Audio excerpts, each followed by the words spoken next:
దేవీ నవరాత్రులు వచ్చే నెల అక్టోబర్ 3 గురువారం మొదలై అక్టోబర్ 12 శనివారం విజయదశమి వేడుకతో ముగుస్తుంది. కలశస్థాపన సమయం ఉదయం 4:16 ఒకవేళ ఆ సమయానికి చేయలేకపోతే 8 గంటల లోపు కలశ స్థాపన చేయాలి. అప్పుడే అఖండ దీపం కూడా పెట్టుకోవాలి. అమ్మను 9 రోజులు భక్తి శ్రద్ధలతో ఆరాధన చేయడం ఉత్తమము. ఉన్నవాటితోనే పూజించుకోండి. ఫలములు, పువ్వులు, పాలు కూడా అమ్మకి చాలా ఇష్టం. ఉన్నదాంట్లో ప్రధానమైనది శుభ్రత. సమయానికి స్నానం చేసి ఉతికిన బట్టలను ధరించి దీపారాధన చేసుకుని అమ్మవారి స్తోత్రాలను పారాయణం చేసుకోండి. అమ్మవారి అలంకరణలు 3-12. 3. బాల త్రిపుర సుందరీ దేవి గులాబీ రంగు పాయసం. 4. గాయత్రీదేవి ఎరుపు దద్దోజనం. 5. అన్నపూర్ణదేవి పసుపు పరమన్నం. 6. లలితదేవి చిత్రవర్ణము చిత్రాన్నము. 7. మహాచండి ఎరుపు పాయసం గారెలు. 8. లక్ష్మీదేవి ఆకుపచ్చ చక్కెర పొంగలి. 9. సరస్వతిదేవి తెలుపు పెరుగన్నం. 10. దుర్గాదేవి చిత్రవర్ణము పులిహోర వడలు. 11. మహిషాసురమర్దిని చింతపిక్క రంగు గారెలు పరమన్నం. 12. రాజరాజేశ్వరి దేవి రాణిరంగు పూర్ణములు. 10 రోజులు అలంకరణ అనేది వారి యొక్క స్తోమతను బట్టి చేసుకోవచ్చు. అమ్మవారికి నైవేద్యాల విషయంలో కూడా ఎవరి ఇష్టం వాళ్ళది. రంగుల విషయంలో కూడా ఎవరి ఇష్టం వాళ్ళది. పువ్వులు కూడా ఎంచకూడదు, ఎవరి ఇష్టం వాళ్ళది. ప్రతి పువ్వు అమ్మని పూజించే పుష్పమే.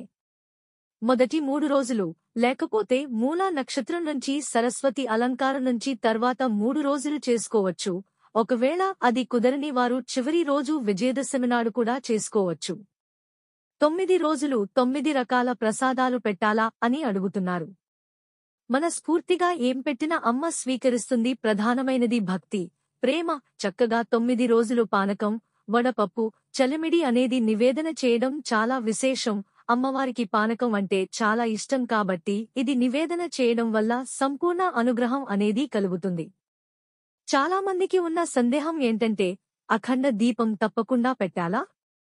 పెట్టుకోవాల్సిన అవసరం అయితే ఏమీ లేదు. ఉదయం సాయంత్రం దీపారాధన అయితే చేసుకోవచ్చు. అదే విధంగా కలశ స్థాపన కూడా పెట్టుకోవాలా? కలశం పెట్టుకోవాలి అనేది ఏమీ లేదు. ముందుగా భక్తి భావన అనేది ప్రధానం.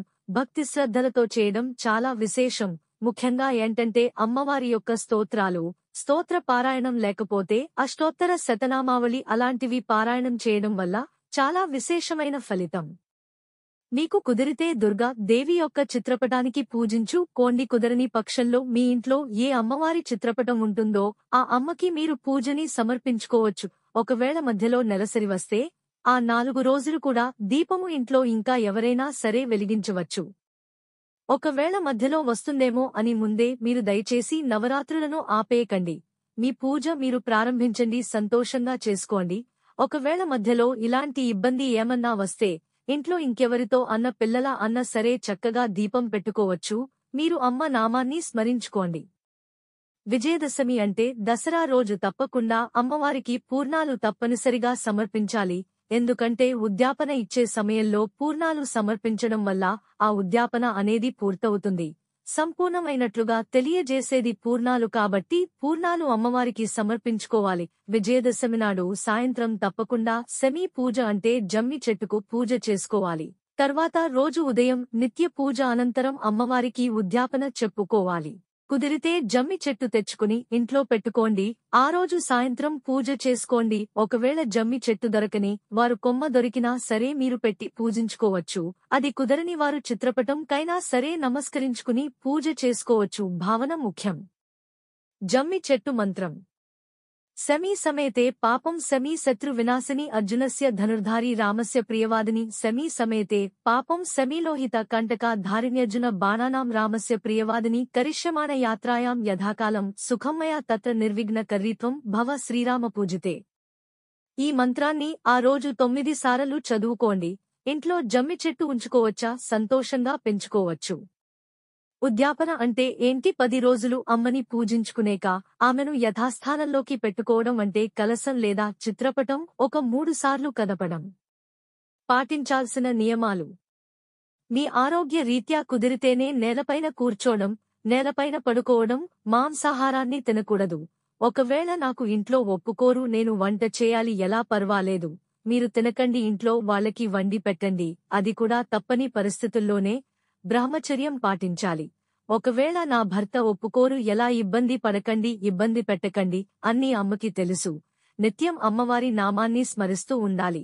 ఒకవేళ ఆఫీస్లో ఉంటే ఎలా అని అడుగుతున్నారు, అప్పుడు మీరు మీ కాళ్లకున్న చెప్పలని తీసేసి అమ్మ నామాన్ని స్మరించుకోవచ్చు. స్తోత్ర పారాయణం కూడా చేసుకోవచ్చు. లేనిపోని సందేహాలను మనసులో నుంచి ముందు తీసేయండి. ఆమె మన అందరికీ అమ్మ. అమ్మకి ఇష్టమైన రోజులు అవి కూడా మామూలు రోజులు కాదు. చాలా అంటే చాలా చాలా విశేషమైన రోజులు కాబట్టి మీకు కుదిరిన దాంట్లో, మీరు చేయగలను అనుకున్న దాంట్లో సంతోషంగా పూజ చేసుకోండి అమ్మకి. అది తప్ప ఇది తప్ప అనుకుంటూ సందేహాలతో మనసుని నిప్పేకండి. ఊరికే అమ్మని చూసి భయపడకండి. అంత పెద్ద పెద్ద తప్పులు మనమేం చేసేయడం లేదు. కలి ప్రభావంతో బాధింపబడుతున్నాము, మమ్మల్ని రక్షించు అమ్మ అని చెప్పి అమ్మని వేడుకుంటున్నాం. కాబట్టి మీకు ఉన్న దాంట్లో ఆనందంగా సంతోషంగా అమ్మకి మీ చేతుల మీద పూజని అందించండి. తప్పకుండా ప్రతి ఒక్కరు కూడా మీ ఇంట్లో నవరాత్రులు పండగ చేసుకోండి. అమ్మ చాలా మంచిది. మీ కుటుంబానికి రక్షణలో ఉంటుంది. గట్టిగా చెప్పండి అమ్మకి, నేను చేస్తాను అమ్మా అని. ఇంకా అమ్మనే చేయించుకుంటుంది. శ్రీమాత్రే నమః.